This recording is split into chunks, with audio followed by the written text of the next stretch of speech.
Welcome to Animate Bible Stories, where the timeless Word of God comes alive in vivid animation. Today, we take you deep into one of the Bible's most dramatic and sobering events, the fall of Sodom and Gomorrah. This is more than just a story of destruction. It's a warning, a call to holiness, and a reminder of God's mercy. From the lush valleys of the Jordan to the blazing fire from heaven, you will witness the greed, corruption, and sin that brought these cities to ruin and the narrow escape of a family chosen by God.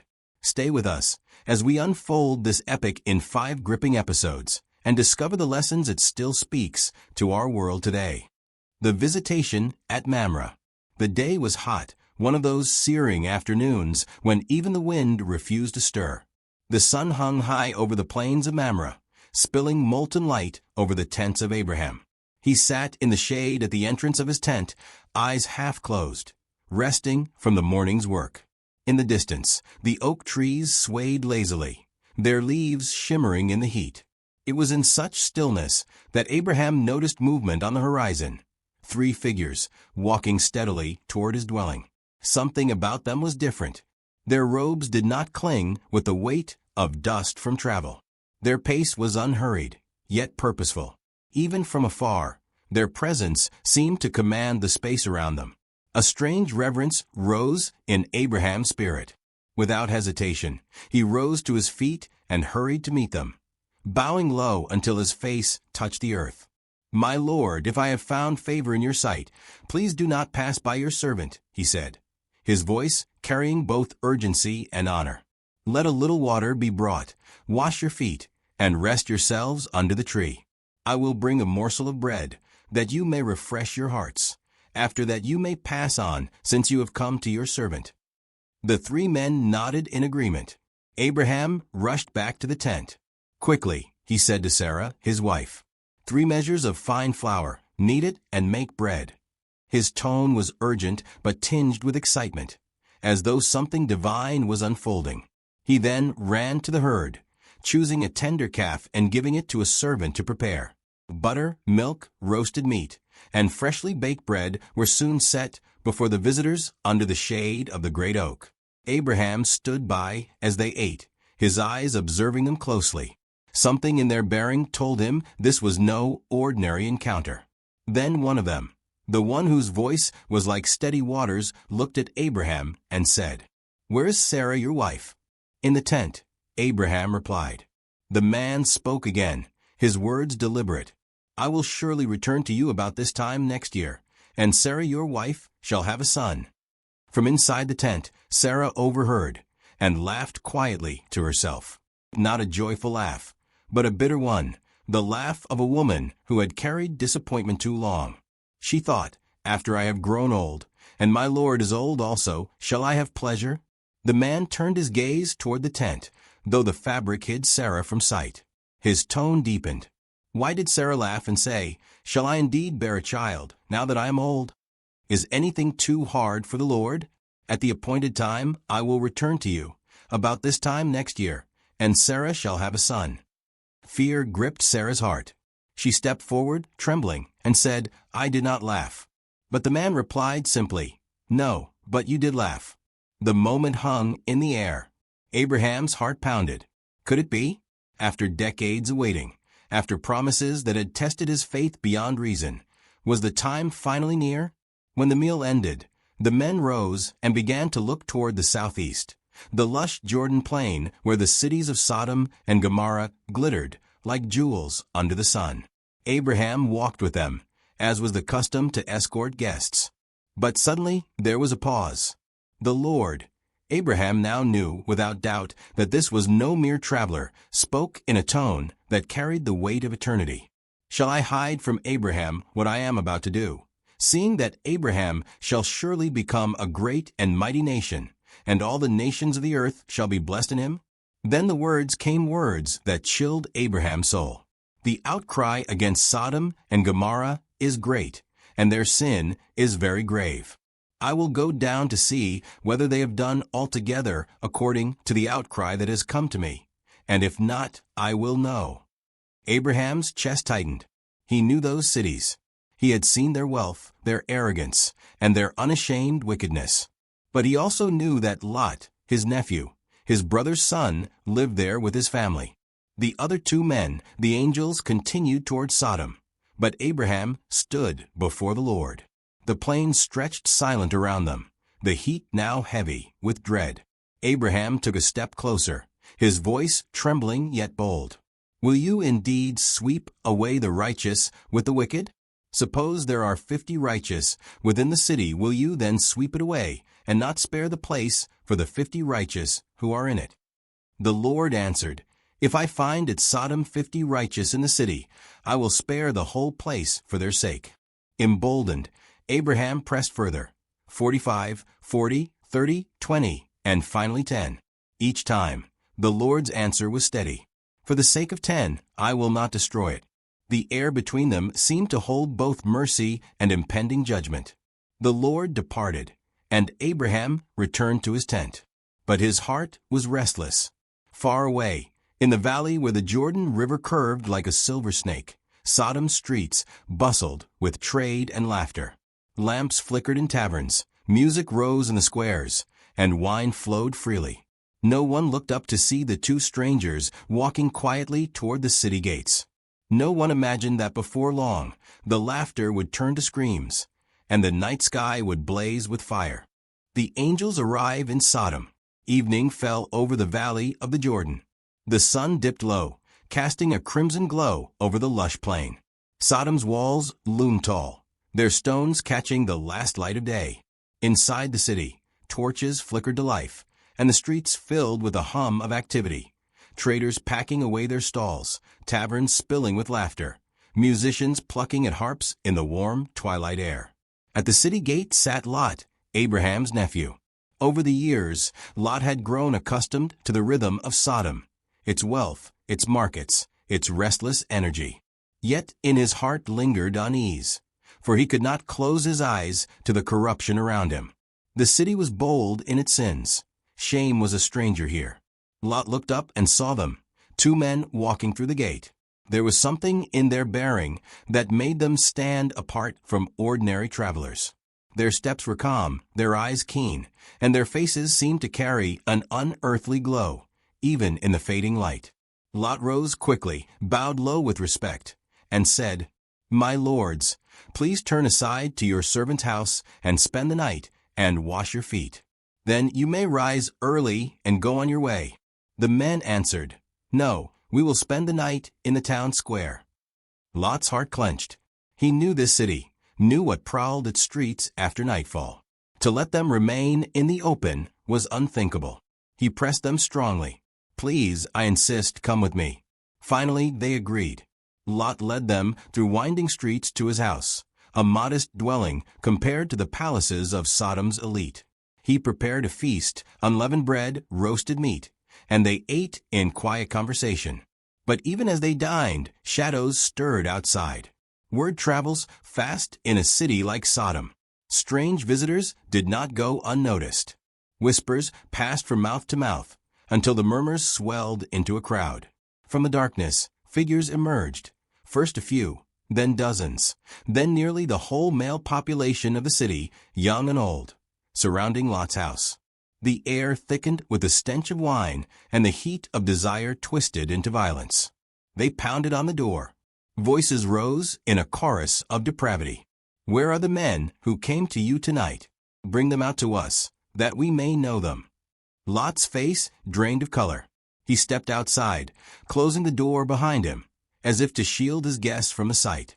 I beg you, my brothers, do not act so wickedly, he pleaded, his voice cracking under the weight of desperation. But the crowd only jeered. Their eyes were wild, their voices insistent. In a moment that reveals both his desperation and his flawed judgment, Lot said, Behold, I have 2 daughters who have not known any man. Let me bring them out to you, and do to them as you please. Only do nothing to these men, for they have come under the shelter of my roof. The mob roared in outrage, some at his resistance, others at his offer. They surged forward, shouting, Stand back. This fellow came to sojourn, and he has become the judge.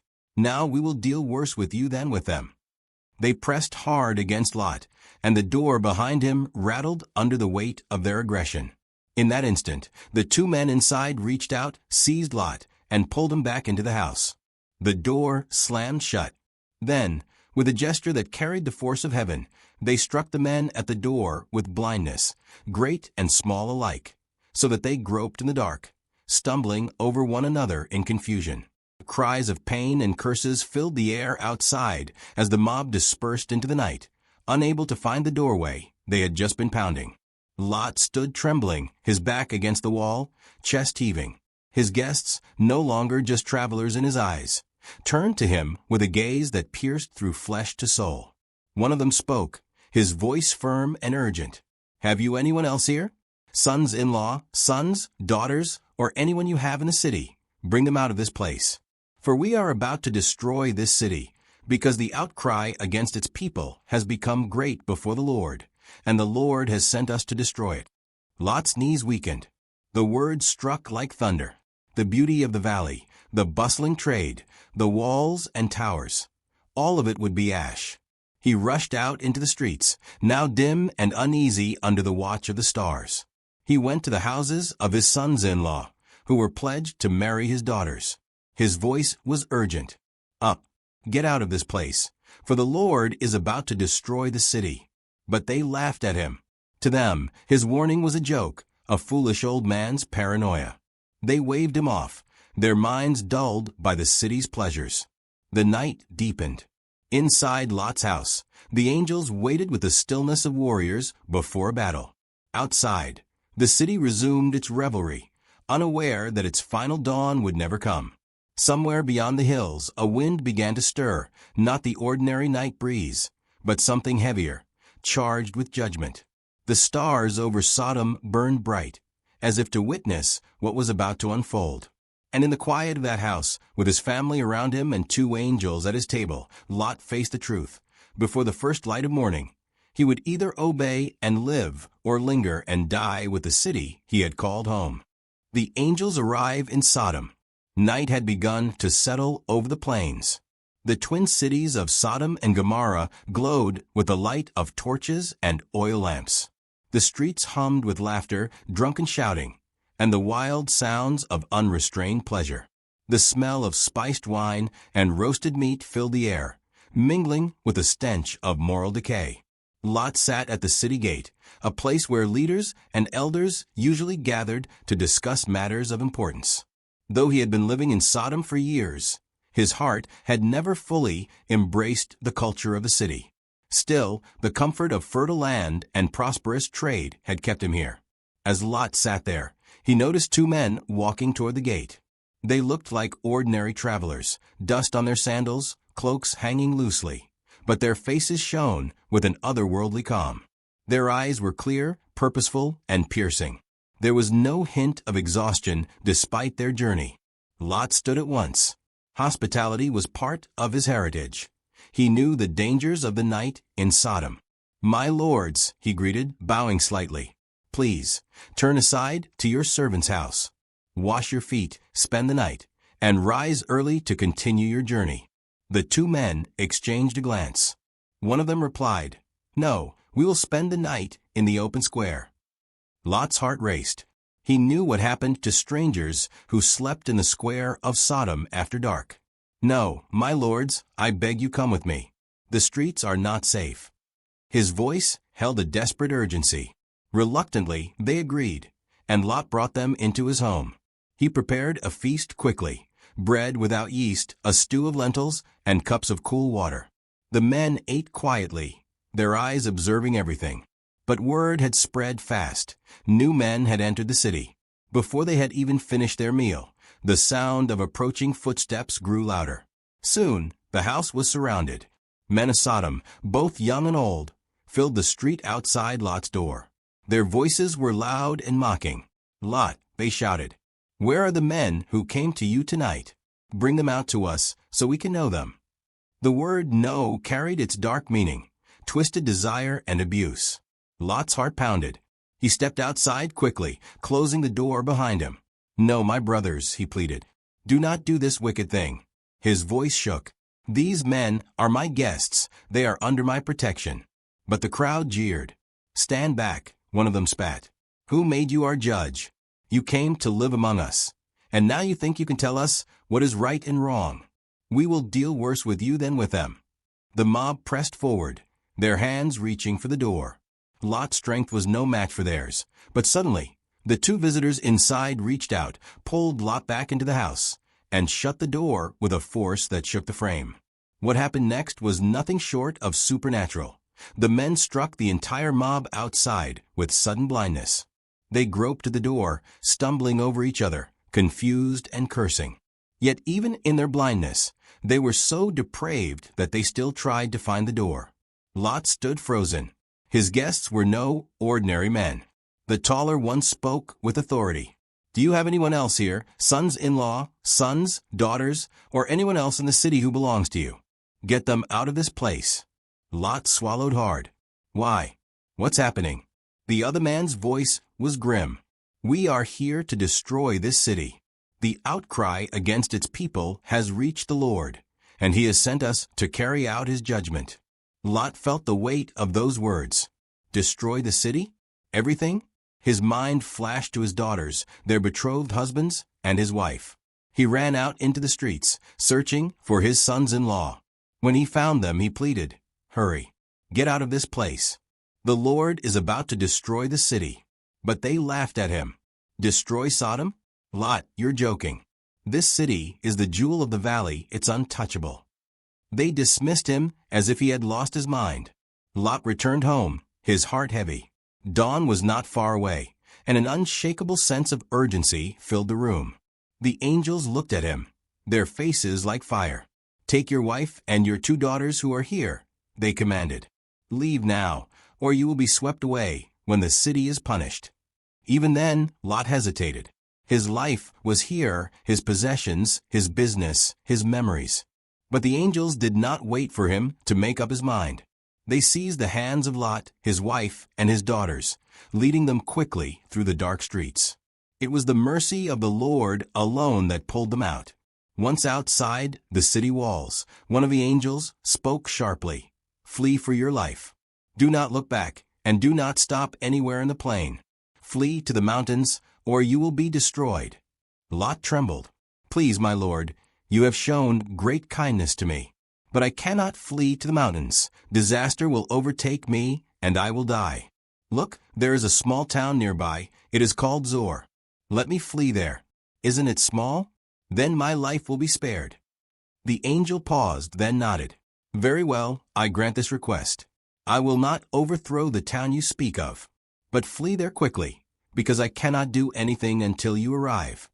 As the first light of morning began to creep over the horizon, Lot and his family hurried toward Zor. Behind them, the city still slept, unaware that their final sunrise had come. But above, the judgment of God was already gathering. The angel's mission and the city's darkness. The night was still young, but in Sodom, darkness was more than just the absence of sunlight. It was the very nature of the city. Sin was not hidden in the shadows here. It strutted boldly in the streets, proud and unashamed. Lot had been pacing nervously near the city gate when the 2 strangers arrived. Their appearance was striking, not like ordinary travelers. There was something pure and powerful about them, though they appeared in human form. Lot, knowing the dangers of Sodom at night, hurried toward them and bowed with deep respect. My lords, please turn aside to your servant's house. Wash your feet, spend the night, and then go on your way early in the morning. At first, they refused politely. No, we will spend the night in the square. Lot's heart sank. He knew too well what would happen to strangers left outside at night in Sodom. I beg you, he insisted urgently, please come to my home. Finally, they agreed, and Lot led them quickly to his house. Inside, he prepared a meal of unleavened bread, and they ate. For a moment, it seemed peaceful. But peace in Sodom was fragile like a candle in the wind. Not long after, a disturbance began. A group of men gathered outside Lot's house. The noise grew louder, and soon the street was filled with men from every quarter of the city, young and old alike. Their intentions were wicked, their voices crude. They called out to Lot, "Where are the men who came to you tonight? Bring them out to us, so we can know them." Lot's blood ran cold. The demand was not for hospitality, but for vile abuse. In desperation, Lot stepped outside, shutting the door behind him. "Please, my brothers, do not do such a wicked thing," he pleaded. The crowd jeered, unmoved by his words. In a shocking attempt to protect his guests, Lot offered an alternative: his own 2 daughters, who had never been with a man. "Do what you like with them, but do nothing to these men, for they have come under the protection of my roof." The mob roared in anger. "Get out of our way. This fellow came here as a foreigner, and now he acts like a judge. We will treat you worse than them." They lunged toward Lot, pushing violently, trying to break down the door. But in a flash, the angels reached out, pulled Lot back inside, and shut the door. In the next moment, a blinding light struck the mob. The men outside were struck with sudden blindness. They groped at the walls and stumbled in confusion, unable to find the door. Inside, the angels turned to Lot with urgency in their voices. "Do you have anyone else here, sons-in-law, sons or daughters, or anyone else in the city who belongs to you? Get them out of here, because we're going to destroy this place." The outcry to the Lord against its people is so great that he has sent us to destroy it. Lot's face went pale. He hurried into the night to warn his sons-in-law. The men pledged to marry his daughters. Breathless, he told them, "Hurry and get out of this place. The Lord is about to destroy the city." But they only laughed. To them, Lot sounded like someone joking.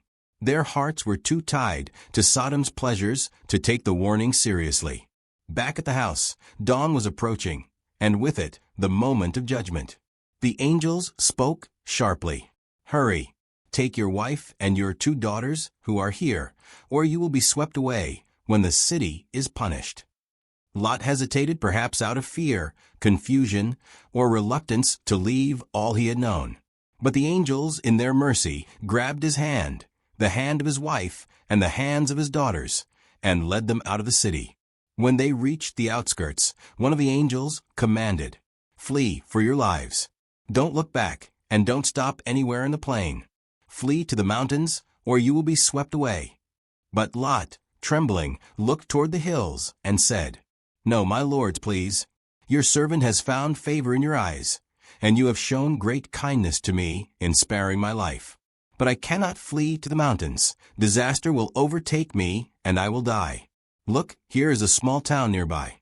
Let me flee to it. It is very small, and my life will be spared." The angel replied, "Very well, I will grant this request too. I will not overthrow the town you speak of, but flee there quickly, because I cannot do anything until you reach it." The town was called Zor. Lot and his family began their run toward it, the first rays of dawn breaking over the plain. Behind them, the city they had called home for years was on the verge of meeting the judgment of Almighty God. They did not yet know how fierce that judgment would be, or how high the cost of looking back. Aftermath: a land turned to ashes. The sun rose that morning over a land forever changed. Where once Sodom and Gomorrah had bustled with noise and laughter, now there lay a smoking wasteland silence, so heavy it pressed upon the heart. The air was thick with the scent of sulfur and burnt stone. The ground was cracked, blackened, and lifeless. Once fertile plains that had drawn Lot's eyes years before were now a barren monument to divine judgment. Lot and his 2 daughters stood in Zor, but even there, fear gnawed at them. The cries and screams of the night still echoed in their ears. Every blink brought flashes of fire raining down. Every breath tasted of the dust from Sodom's ruin. Lot's heart was heavy, not only from the loss of his wife, but also from the guilt of choices that had brought his family so dangerously close to destruction. Zor, though spared, was not the safe haven Lot had imagined. Whispers spread quickly. People eyed Lot suspiciously, their gazes sharp, perhaps fearing that the God who destroyed Sodom might stretch his hand toward Zor because of Lot's presence. Lot felt the tension growing. His spirit was restless. The weight of everything he had witnessed and lost pressed him toward solitude. In time, Lot decided to leave Zor. He took his daughters and ascended into the hills, away from cities, away from the memories of marketplaces, feasts, and the easy life of the plains. They found shelter in a cave, a place of shadows, silence, and safety from the eyes of men. The nights in the cave were long. Lot would sit near the small fire they built, staring into the flames, his mind drifting back to Abraham. He wondered how his uncle fared, whether the news of Sodom's destruction had reached him. He thought of the day Abraham had pleaded for Sodom, his voice steady, his hope unwavering, bargaining down to 10 righteous men. Lot now knew that there had not even been 10, perhaps not even 4. But while Lot wrestled with regret, his daughters wrestled with a different fear, the fear of extinction. They saw no future for themselves. In their minds, the destruction of Sodom and the isolation of their current life meant there were no men left who could give them children. They remembered the traditions, the importance of lineage, and the shame of a family name being lost. In their desperation, they hatched a plan born not from faith, but from human reasoning. One night, they gave their father wine, and when he was unaware, the elder daughter lay with him. The next night, they repeated the act, this time with the younger.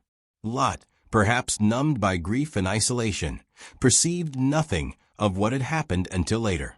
From these acts came 2 sons, Moab, the father of the Moabites, and Ben-Ammi, the father of the Ammonites. These peoples would play significant roles, for good and ill, in the history of Israel. Meanwhile, far away, Abraham stood on the heights overlooking the plains. At dawn he looked toward Sodom and Gomorrah and saw dense smoke rising from the land, like smoke from a great furnace. His heart sank. He knew then that the Lord had carried out his word, but he also remembered the promise God had made that he would not destroy the righteous with the wicked. His eyes scanned the horizon, and though he could not see Lot, he trusted that God had preserved him. The land of Sodom and Gomorrah became a warning through generations, a lesson carved into the very earth. Prophets would later speak of it as the ultimate example of God's judgment against unrepentant wickedness. The people's pride, disregard for the poor, and embrace of immorality had brought them to ruin. Their story would echo in the scriptures, from the law to the words of Jesus himself. For Lot's daughters, the barren cave became both a refuge and a prison. They had saved their father's line, but the way they had chosen would bring new challenges to Israel's future. For Lot, the hills offered quiet, but also the lonely sound of the wind carrying memories he could never erase. And so the story closed, not with the glory of victory, but with the sobering truth that choices have consequences, that God's patience has limits, and that his mercy is real but never to be taken lightly. Sodom and Gomorrah, once alive with the laughter of markets and music, now lay beneath the Dead Sea region, their name forever synonymous with divine wrath. The smoke had faded, but the lesson remained. When a city, a people, or a heart turns fully away from God, the end is always ruin. And when God calls to flee, it is not a suggestion, it is the only road to life. You've just experienced the powerful story of the fall of Sodom and Gomorrah, a warning that echoes through the ages. We saw how sin can spread like wildfire, how God's patience is long, but his justice is sure, and how mercy always makes a way for the faithful. If this story touched your heart, don't just keep it to yourself, share it with someone today. Let's spread the truth of God's word together. Remember to like this video to help it reach more hearts.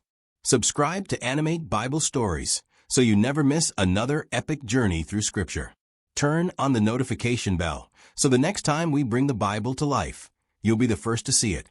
Until next time, keep your heart pure, your faith strong, and your eyes fixed on the one who saves. God bless you.